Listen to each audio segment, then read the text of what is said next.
today I've got 16 books to talk to you about, and they are all the books that I read in the month of May.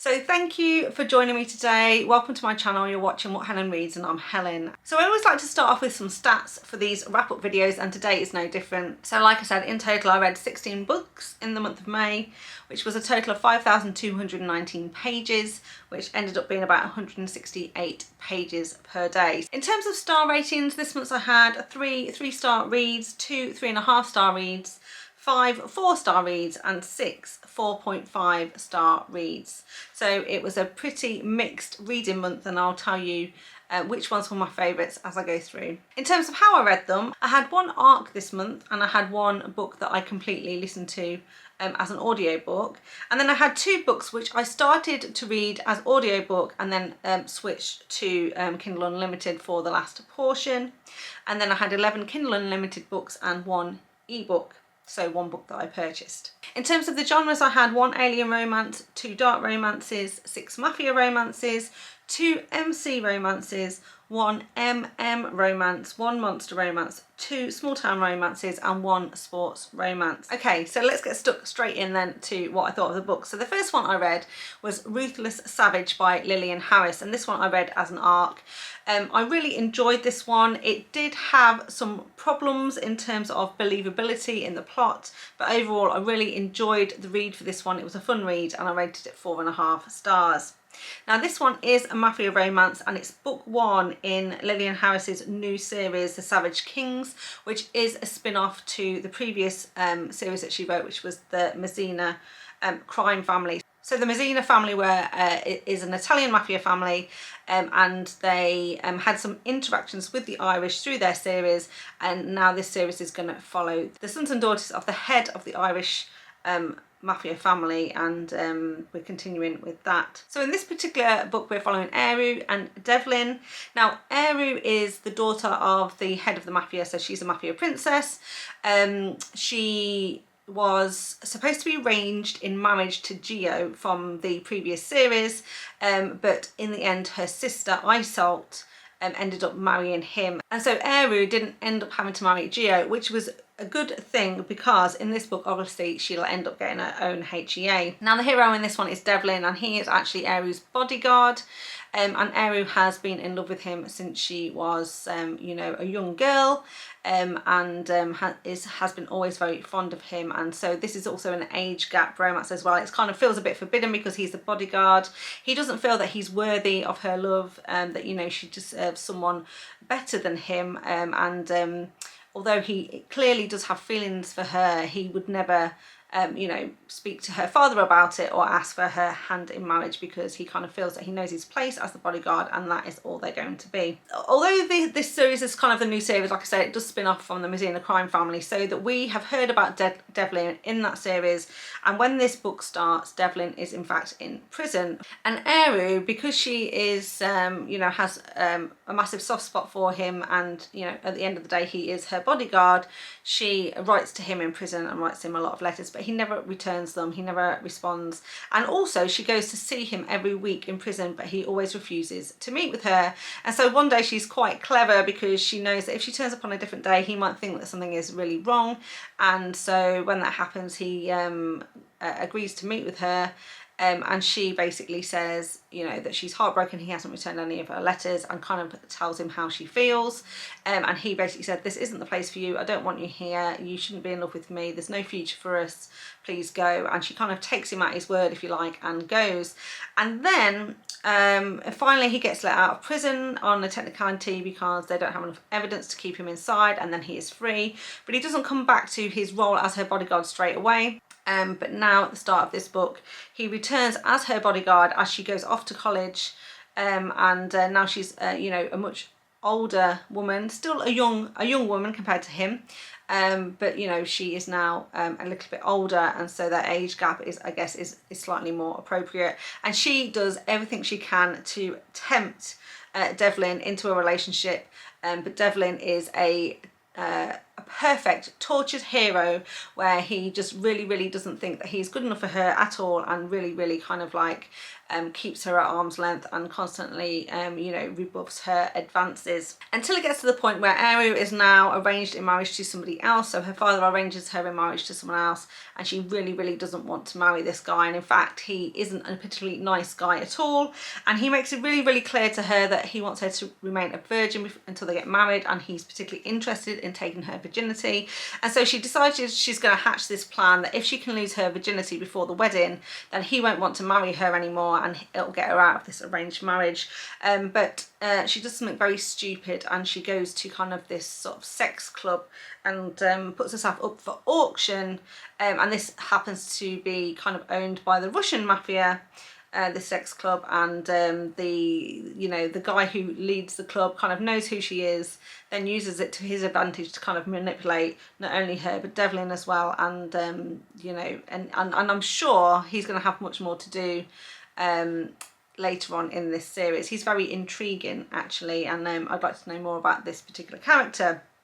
But regardless, you can imagine kind of what happened. She puts herself up for auction, and Devlin is not going to let anyone else take her virginity but him, and then things kind of go from there for this couple. Now, this, like I said right at the start, I really thoroughly enjoyed this one, rated it 4.5 stars, but there are plot points in this which are pretty unbelievable, to do with the person that Heir is supposed to be arranged in marriage to, things that are going on in the plot, but particularly because she has several interactions with Devlin in this kind of sex club, and she doesn't recognise him because he's wearing a mask. And I think if you knew someone really well enough, you would recognise them by their voice and also their body shape, and I think there's no way really that you would enter this sort of club and not know that your bodyguard was the person that you were falling around with. But still, despite that, I mean, most of the books we read, right, let's face it, have lots of elements of unbelievability in them, so it didn't detract from the enjoyment of this one at all, and like I say, really enjoyed it and would recommend. Then the next two books I read were a part of a duet, so it's Property of Drex number 1 and number 2. They were both novella length, so together they were basically the size of one book, and this one was a book that I picked up because it was recommended by a viewer, and I picked it out of my TBR jar, and it was recommended by Vanessa 5641, so thank you very much for the recommendation.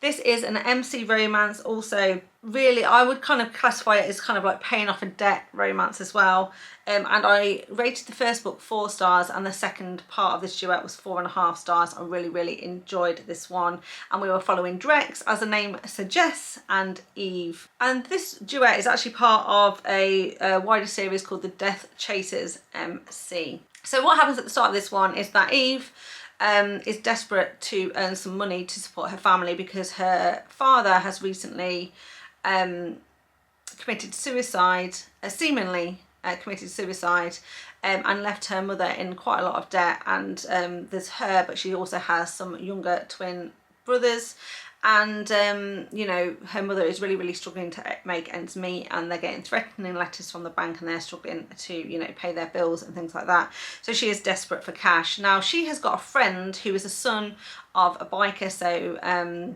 she kind of turns to him and asks for help, and she thinks that she can go to a friend's dad, who is basically the president of this motorbike club, to say, can you lend me some money? Now, he does agree to lend her some money, but obviously she needs to trade something, and the trade is her as a person. He says, you were going to be my property, I can do with you what I want. Now, she imagines this is going to be sexual in nature, but actually it turns out that the friend's dad actually wants to trade her to a different MC club completely, in order to get information about an undercover FBI agent that's working in his operation. And so they do this trade, and she now then gets handed off to another MC, basically what will become the Death Chasers, and handed over to Drex. So now she is the property of Drex. And Drex becomes absolutely obsessed with her, doesn't let anyone else at the club touch her, and pretty much marks her as his old lady, which gives her some level of protection. However, there's lots of politics going on in this one, stuff going on in the club. Drex is at odds with his father, who is the president of this motorbike club, and so there's definitely some factions, like a divide in this MC, and ultimately Drex is going to have to try and overthrow his father to get power, and it means that kind of Eve is in danger throughout, and Drex obviously tries everything he can to make sure that she is safe.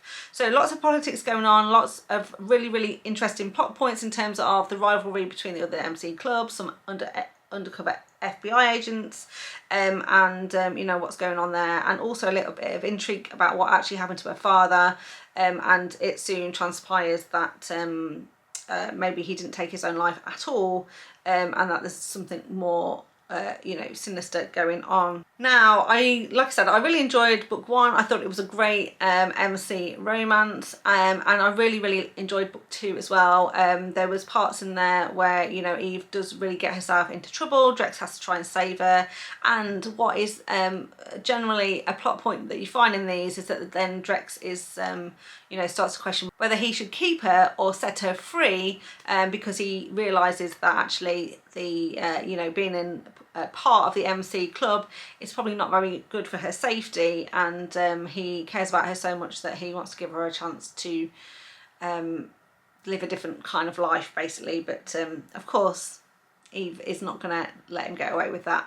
Then the next book I finished was The Mistake by Elle Kennedy. Now, I'm really late to this series, obviously it's a couple of years old now, and this one was book two in the off-campus series, but I absolutely loved book one and really enjoyed book two as well. I listened to it as an audiobook. So this one was narrated by Lorelei Avalon and Lee Samuels, and it was a really enjoyable read. Rated this one 4.5 stars.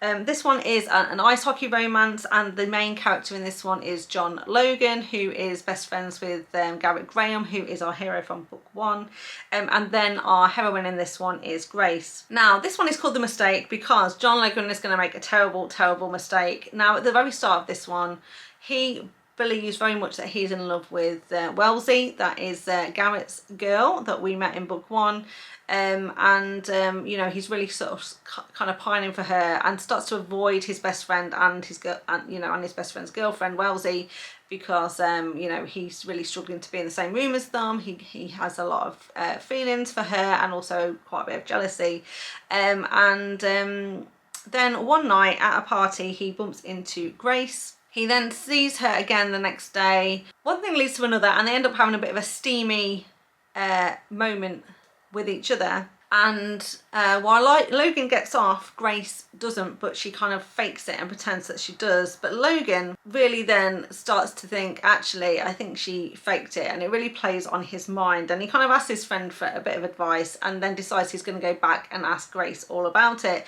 And when she then says, yes, actually, I didn't have as good a time as maybe I made out, and maybe you're not as good as you think, he basically begs her for a chance to have another shot at it, to prove that he can actually, you know, deliver on the goods, as it were. And so Grace agrees, and then they kind of start this very sweet, kind of funny kind of relationship in terms of what goes on.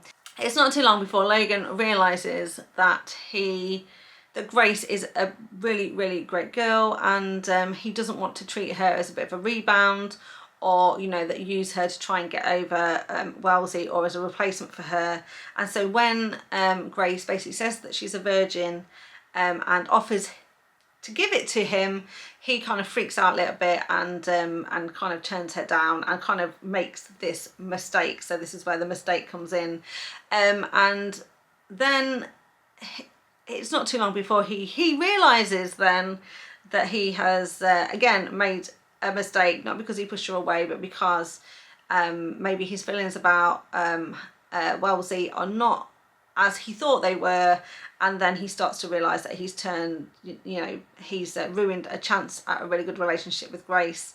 So then the second part of this book is him doing some amazing things to try and win her back. So there's a great amount of grovelling in here, and some of the things that she gets him to do, because essentially he's like, what can I do to prove that I really want to be with you and I want you back? And she kind of writes him a list of what she thinks are impossible tasks, and he spends the rest of the semester trying to deliver on those to prove that he really does care about her. So I thought it was a really fun time. I absolutely love these characters. I love this world, and I have started to listen to The Score, which is book 3 in this series, and I'm about 60% of the way through, so hopefully next month I'll give you a roundup of my thoughts on that one as well. So then I went on to read a monster romance, and this is Boomslang by Naomi Lucas. It's book 5 in the Naga Bride series. And this time we're following Azoti, who is our Naga, and Laura, who is human.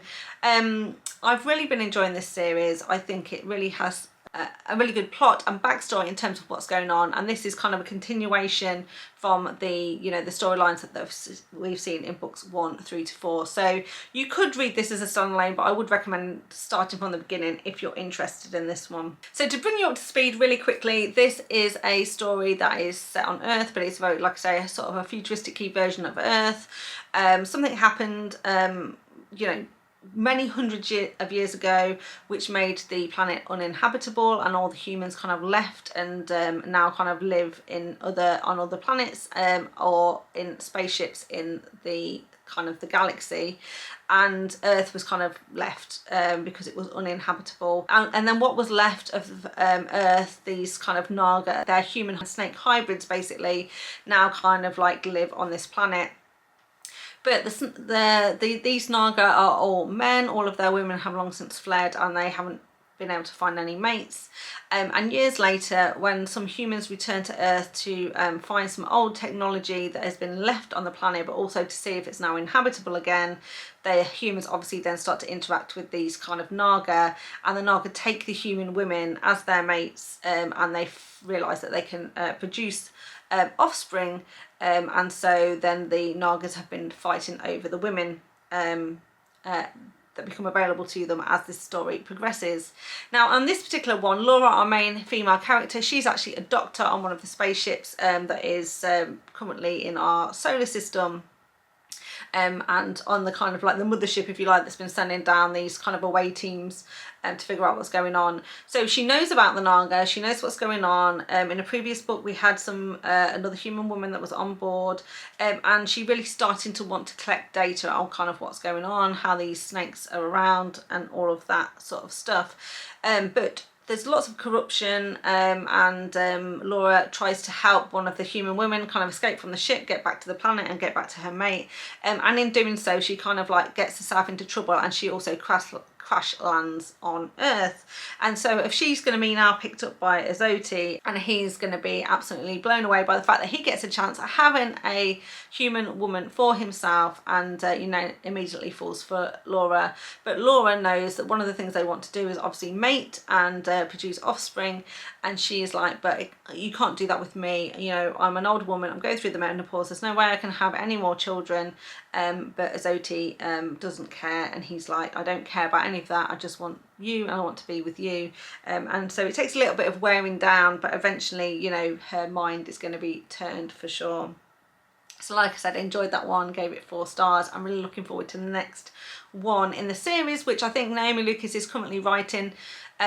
It was originally due out to come out kind of either April or May, and it's been pushed back. So as soon as that one comes out, I'll probably read that, and hopefully it'll just be a few months away.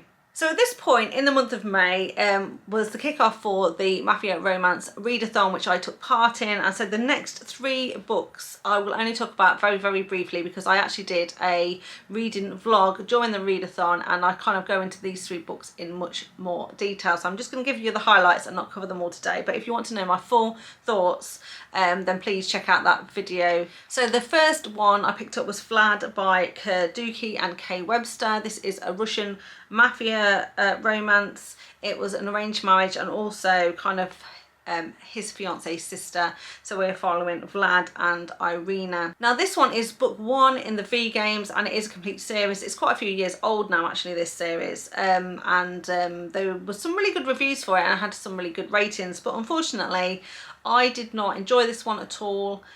Gave it a very generous 3 stars. I just didn't like the hero in this one. He was, you know, the typical, he was set up to be the typical mafia hero, you know, cold, sort of brooding, emotionless, cruel. But for me, he was just a little bit too cold, a little bit too harsh, and never really fully kind of melted. I really didn't see or get the relationship between Vlad and Irina, or why they kind of fell in love with each other. But essentially the premise of this one is that Vlad was supposed to marry Irina's sister to make a really good match between two sort of Russian mafia families. But he really had his eye on Irina because she was supposed to be the innocent daughter, and that's what he really wanted. But he was going to do his duty anyway. So he kind of hatched this plan where he'd make Irina move in with them, promised to protect her, but really he was going to try and keep her as a mistress on the side. Now Irina was inexplicably in love with Vlad. She was happy to go behind her sister's back to be with him, and what I didn't really get about her personality was that she was supposed to be this innocent girl, but she was more than happy to do some quite, you know, unsavory things, shall we say. So I didn't get him. I never warmed to him at all. Didn't particularly like the heroine, and so overall was disappointed with this book and won't be reading any more in the series. Then I picked up The Diamond in the Rough by Emilia Finn, and this one is book 2 in the Underbelly Enchanted series. I rated this one 4 stars, and we are following Mika and Tia. Basically this is a family run mafia story. We got the kind of head of the mafia story in book 1 of this series, and now it's Mika's turn, and he's kind of like the number 2. He's the second in command, if you like, and also the enforcer for this mafia. His sole purpose is to keep his brother alive. That's what he focuses on most, and he doesn't trust anyone. So when he bumps into Tia literally in the street, and she starts to pop up and kind of come into his life, he is very, very suspicious about who she is or what she's doing there. And so for the longest time he is totally suspicious, very paranoid about who she is, and he does quite a lot of background checks on her to make sure that everything she is saying is correct and she is who she says she is. And it takes a long time for him to really trust her and know who she is, but inexplicably he is drawn to her. He really wants to be with her. You know, when he finds out who she really is, things kind of go from there. So like I say, I won't say too more than that, but I did enjoy that one. I would definitely recommend. And then the third one I finished for the Mafia Readathon was The Bratva's Baby by Jane Henry. It was book 1 in the Wicked Doms series. This is Russian mafia, captive situation, forced marriage. And there was some BDSM elements in this one as well.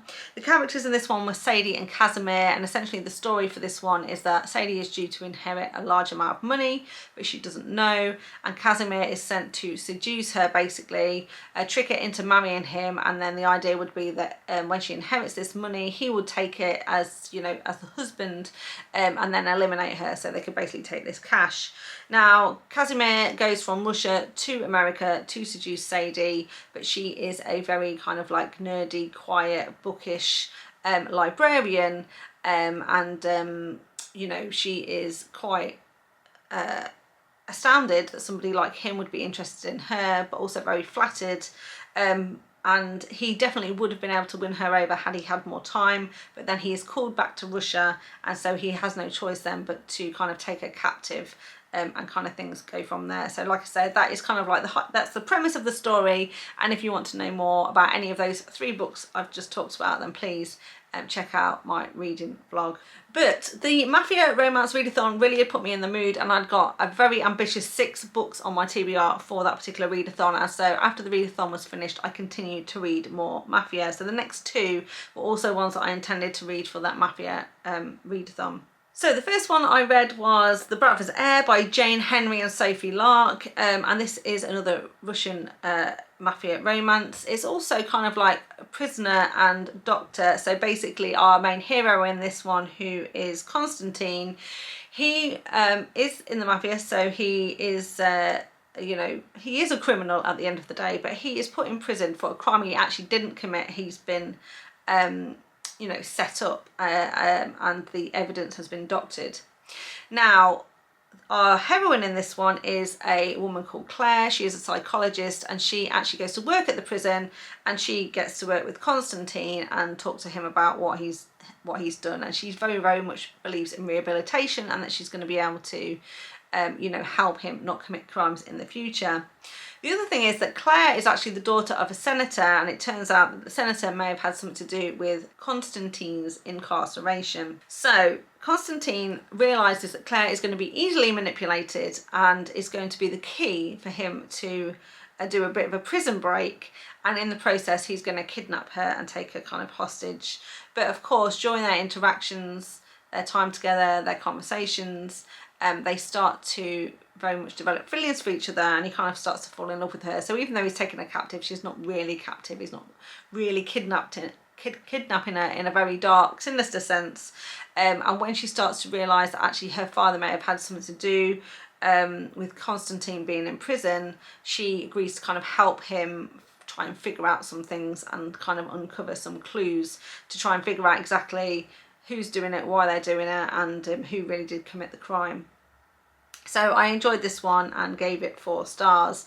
Now I do want to say actually a couple of things. One, that this was actually book 3 in the Underworld Kings series, but they're also kind of, it's a standalone kind of series. You know, but it's kind of like one of those anthologies where quite a lot of authors got together to put together kind of a series of mafia romances. So you could read these in order, but you don't need to. They are completely standalone. And also, even though it's called the Bratva's Heir, and that kind of leads you to believe that maybe there's going to be a secret baby here or some baby that's going to be involved, and that's not actually the case. So if you're worried about that, don't. There is no baby in this book, and basically Constantine himself is the heir because he's next in line for the to be the head of the Bratva, basically. Then I went on to read Little Dove, which was actually recommended by one of the hosts, by Layla Frost, and this is book 1 in the Black Resorts series, and we were following Maximo and Juliet. And I have to say I was really disappointed in this one. I was expecting much more from it, and so ended up rating it 3 stars.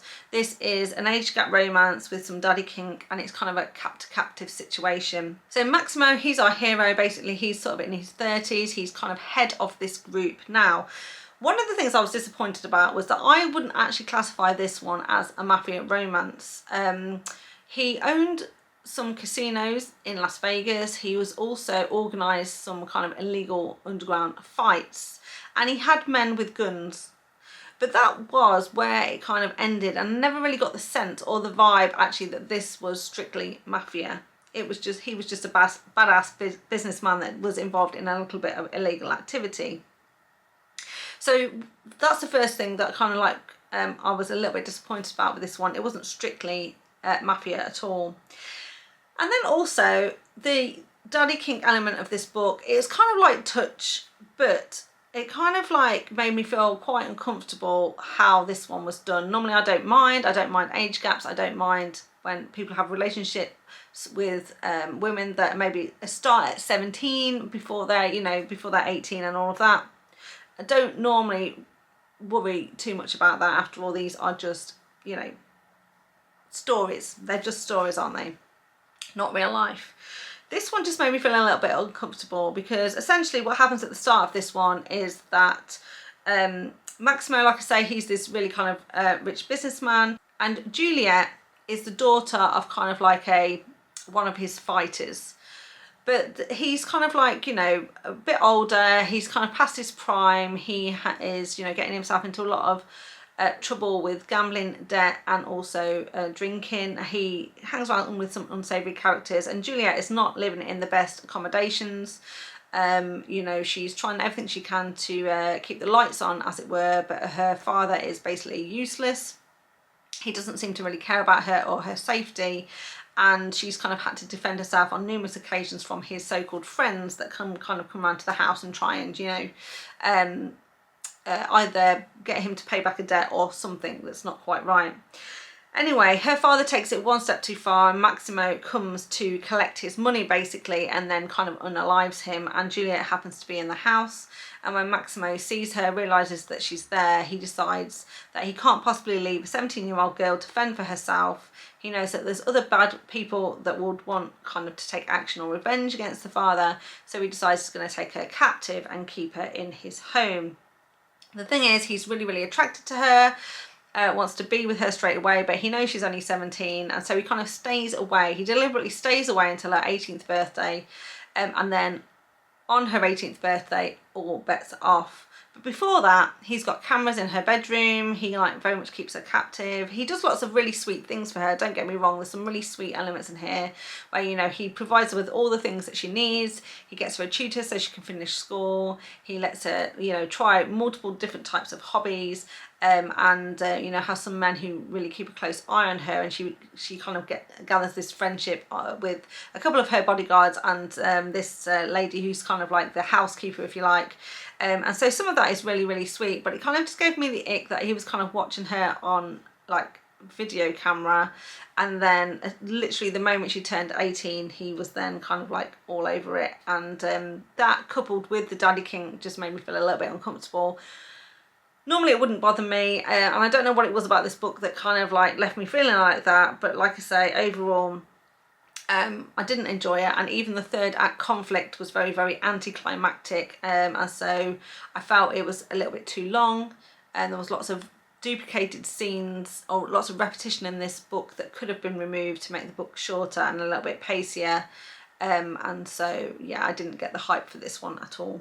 Then I went on to read Ruthlessly His by Zoe Blake and Alta Hensley. So I normally love Zoe Blake's writing, and she's just started this series that she's been co-writing with Alta Hensley, and so I picked this one up. Now this one was on my TBR because one of my prompt cards said to read a book with flowers on the cover, and although there is a man version of this cover, there's an alternative version of this cover as well, which is kind of in a vase of flowers, and that's kind of where I picked it up. Incidentally, when this book first came out, it was called The More I Hate, and they seem to have changed the title on this one as well, so now it's called Ruthlessly His, just in case you were confused, because when I did my TBR previously, I think I referred to it as The More I Hate, and then when I actually picked it up on the Kindle, I realised they'd changed the title of this one, but it is exactly the same book. It's not a different one. So this one I rated 4 stars. It was a good, fun, solid read. It was completely ridiculous and wacky, as all Zoe Blake's books are, but it was fun, and sometimes you just need something a little bit crazy. This one was actually set in New York, sort of high society. So these people, so our hero was definitely a dark hero, but he was like part of like the elite in the New York circles. And essentially our heroine in this one is Emilia. Now she's part of a very, very wealthy family. She's got a very controlling mother, and she's kind of forced into this arranged marriage with another person to, you know, unite two wealthy families together and to keep up appearances, basically. And she's been trained her whole life that this is what's going to happen, so she's kind of like not happy about it, but she's going to do her duty. However, Luke has got a bone to pick with Emilia's future husband, and he decides that he's going to take his revenge by storming into the wedding and stopping the wedding from going ahead and taking Emilia as his, so kind of like stealing the bride on her wedding day essentially, and that's kind of what he does. He only intends to use Emilia as a pawn. Obviously he doesn't at all think that he's going to completely fall for her hook, line and sinker, and then basically when he realizes what he's done and that he's really in love with Emilia, how is he going to fix this problem? And he might have to set her free in order to make sure that she comes back to him.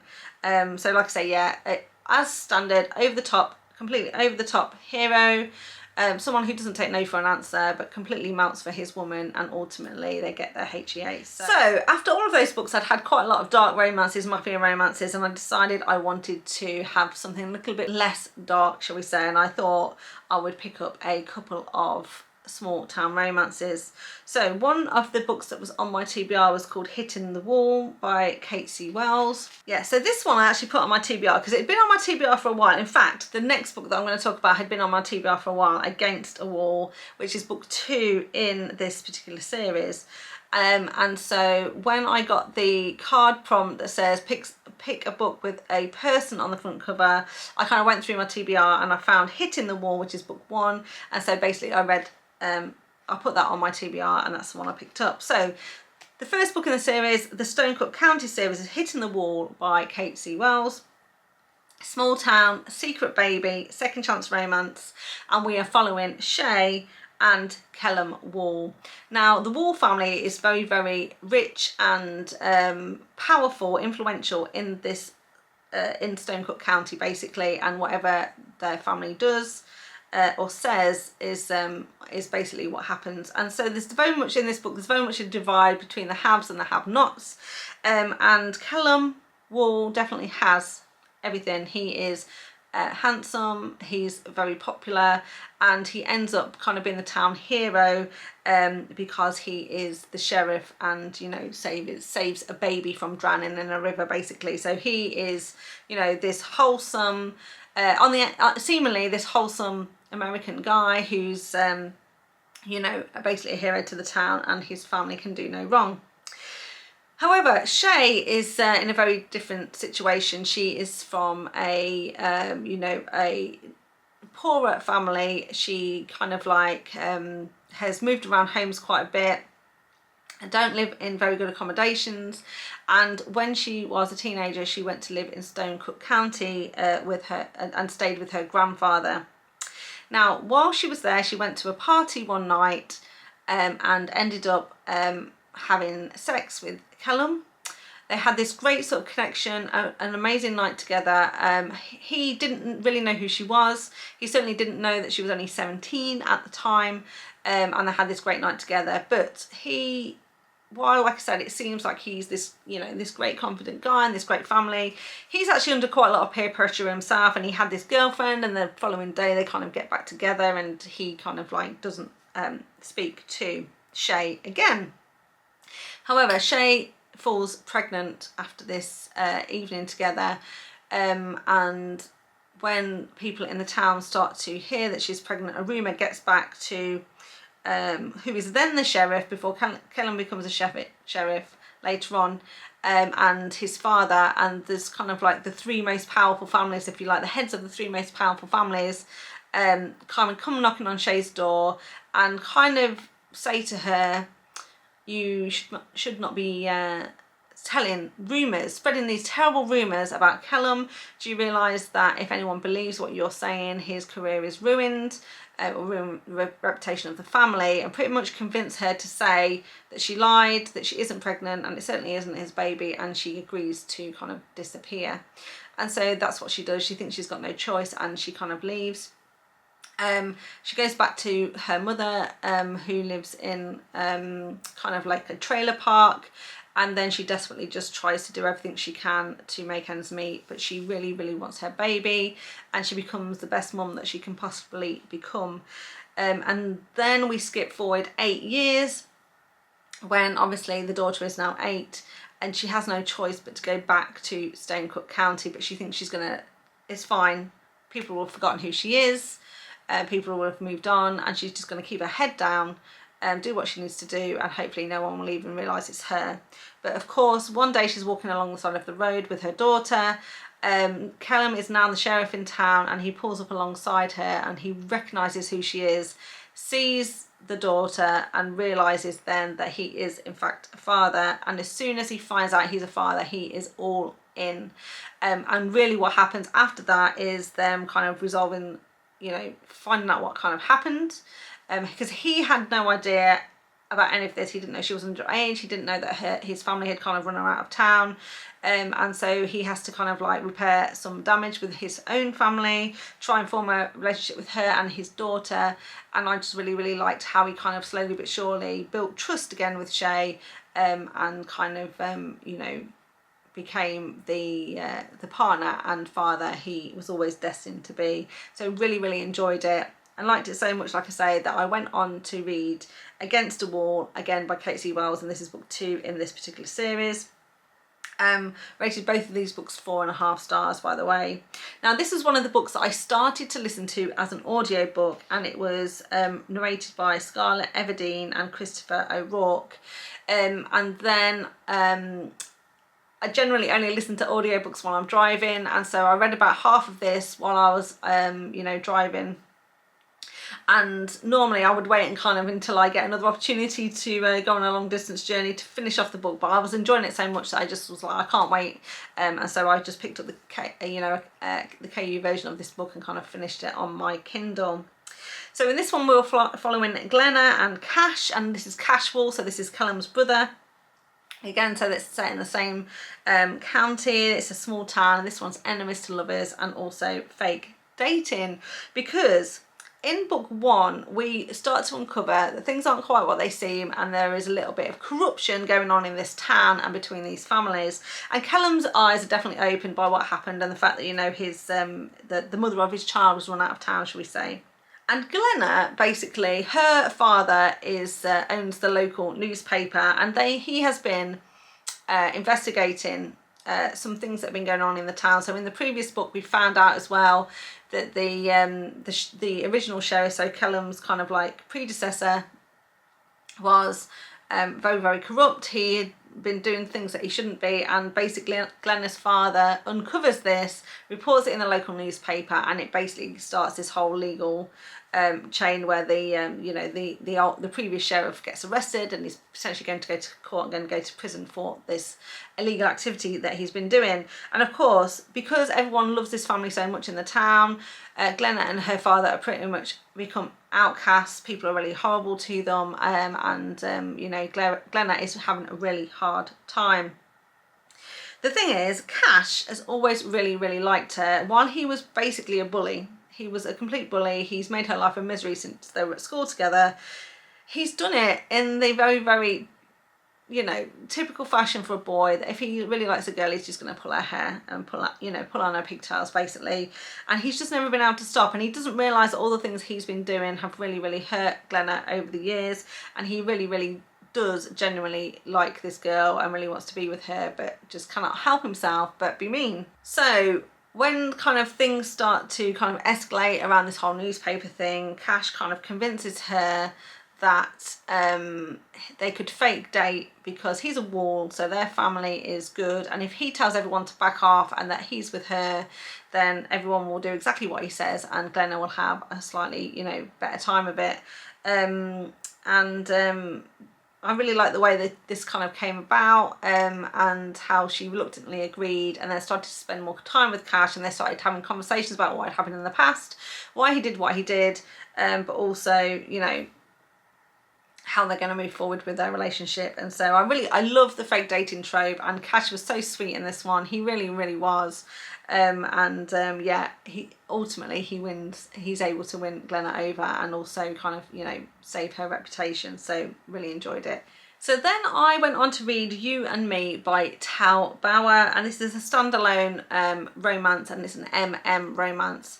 I read this one because I pulled it out of my jar, and it was recommended from Jen from the Book Refuge as one of her favourite reads of 2023. Now, I rated this one 4.5 stars, and many people would rate this 5 stars because it is undeniably emotional, impactful, moving and heartfelt and heartwarming, and it really, really was a great story and really well written. Why wasn't it a 5 star then? Because for most people it probably would be a 5 star, but as you've probably figured out by now, I err towards darker stories and don't always fully appreciate, as I should, some of the sweeter stories.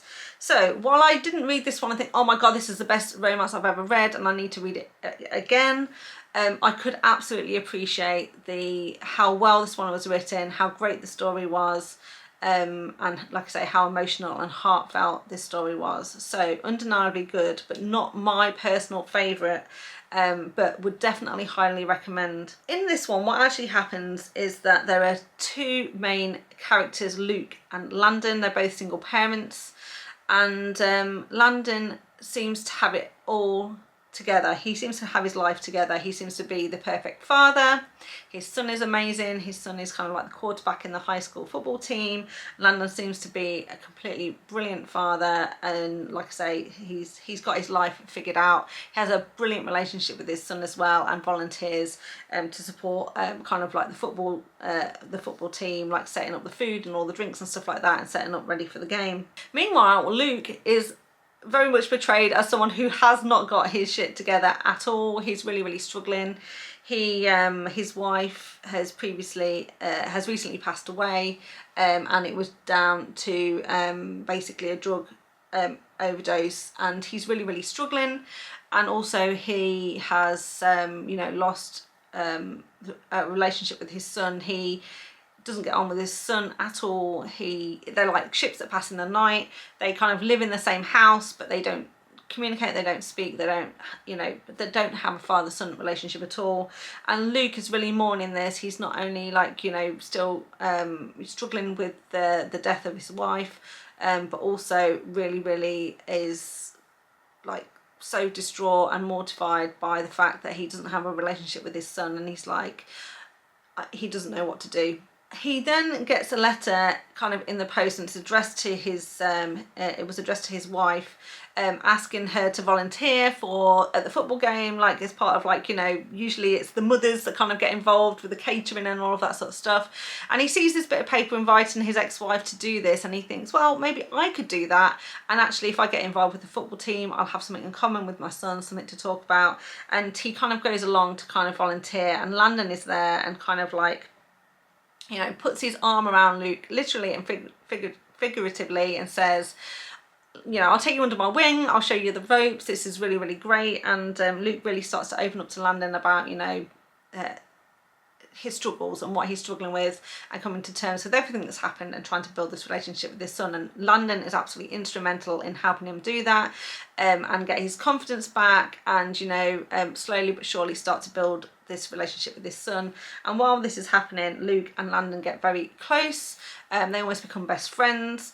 They, you know, obviously meet up when they're volunteering for the game, but they also start to hang out, you know, outside of that, meet up for coffee, help each other with different things, and yeah, just start to build this amazing friendship, and really starting to, you know, confide in each other and be there for each other, and really kind of help each other bring their sons up and look after them.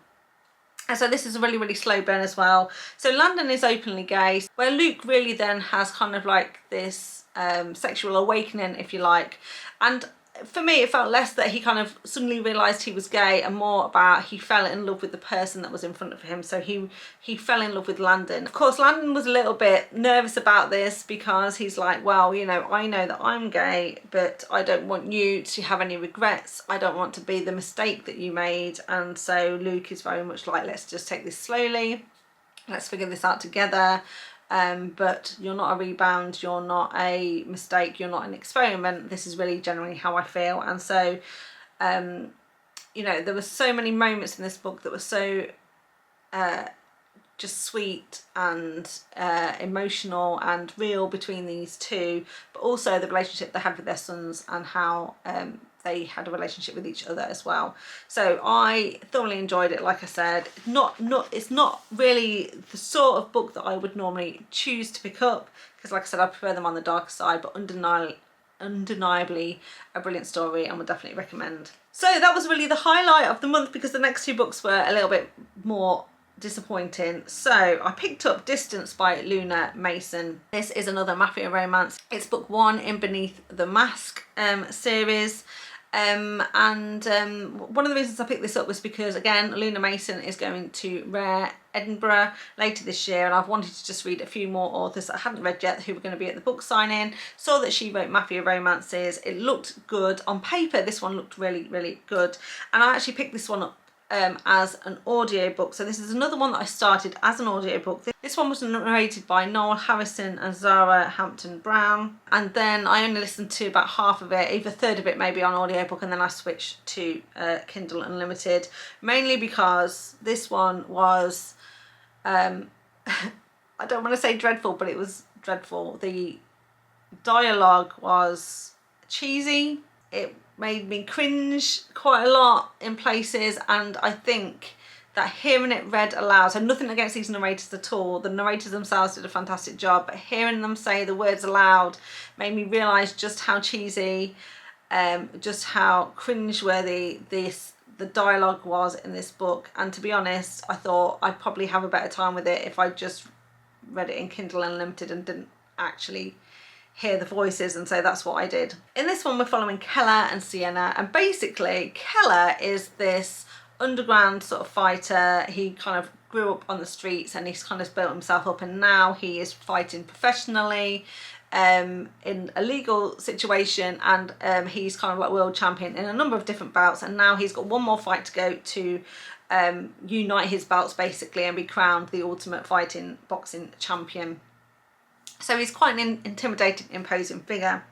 The thing is, that's his kind of like his public life, his public persona, if you like.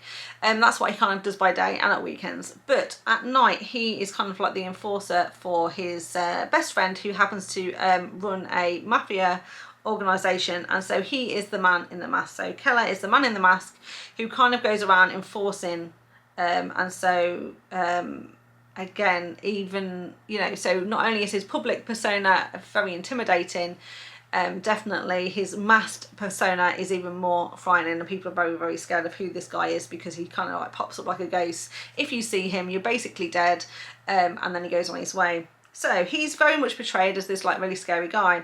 One thing in the plot point that didn't really 100% make sense is that he's doing this for his best friend, and at first you think maybe the best friend isn't really his best friend and something's not nefarious, but as the book goes on you realise that his best friend is genuinely his best friend. But there seems to be some sort of deal that basically says he wants to end, he doesn't want to be an enforcer anymore, he wants to get out of the mafia life and go completely legit, but he has to win this last fight almost like as a debt that he needs to repay in order to set himself free, when really this is never fully explained, because at any point his best friend could say, yeah, you don't need to be the enforcer anymore, off you go. So I didn't 100% get the motivation around him needing to win this fight in order to basically be free of the mafia, but that is kind of a plot point that kind of was like just a little bit like I just didn't get that.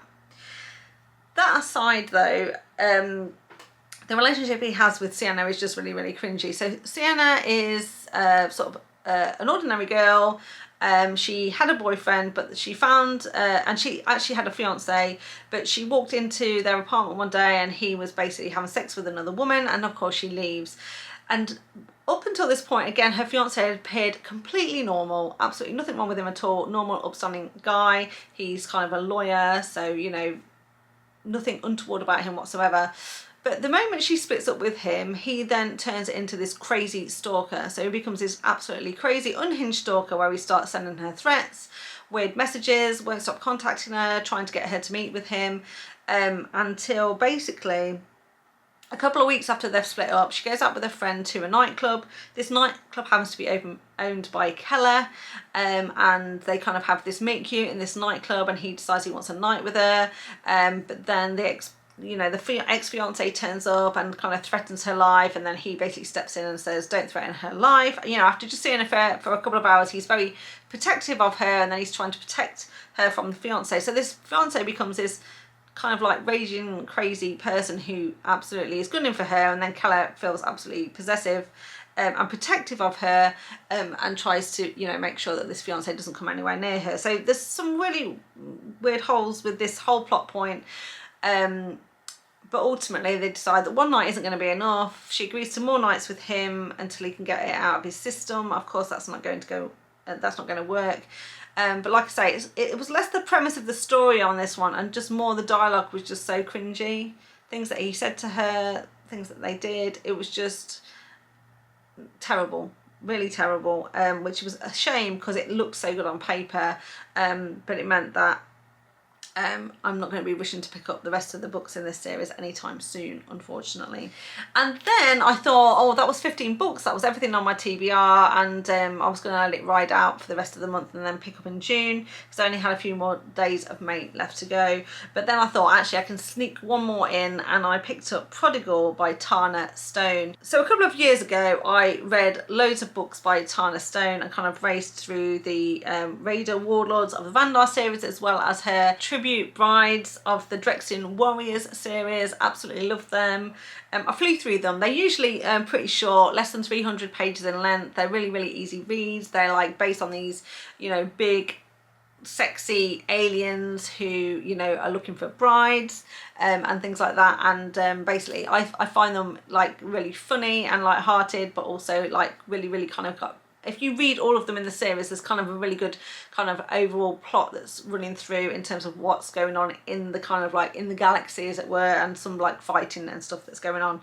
So overall, I really have enjoyed this one. And I've not read anything by Tana Stone for a while, and originally the Raider Warlords of the Vandar series was only 6 books. I'd read them all, and then last year I think it was, she's kind of released 3 more books in the series, and I thought to myself, actually you know, like I said, I'm going to squeeze one last one in. Let's do something fun and quick and it'll be great. So I picked up book 7 in the Raider Warlords of the Vandar series, which was called Prodigal by Tana Stone.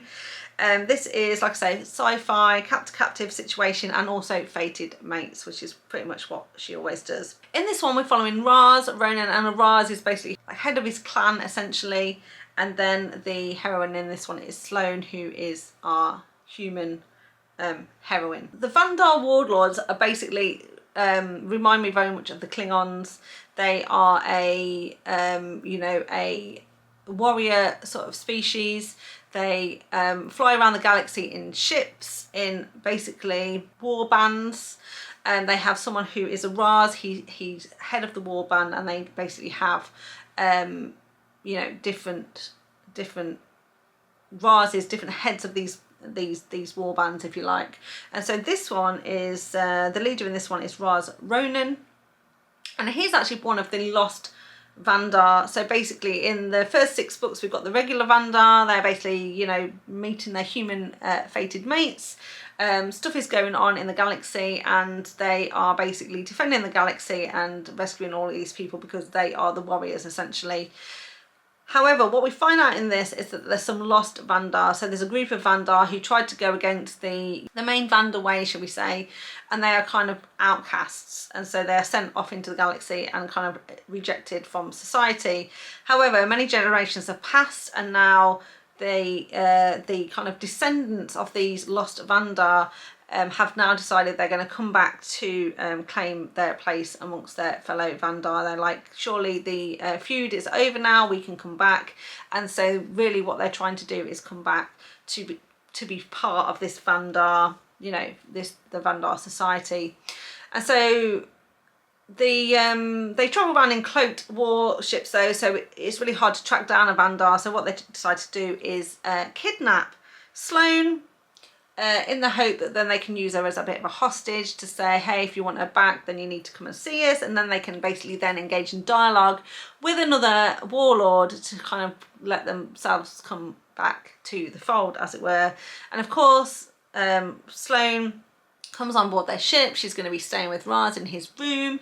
And then one thing is going to lead to another. I really like this world. I've really in the past I really enjoyed these books immensely. Really like this world, and the beginning of this book was great, and I actually enjoyed the ending. The problem for me was the middle of this book. Like I say, it was a short read, but it could have done with being longer, because they went from Sloane doesn't want to be with anything to do with him and he's just like this pesky human woman on board my ship, I'm just going to use her as a hostage, to we are madly in love with each other and we're going to get our HEA. There was no middle part. There was very few scenes where this couple were together.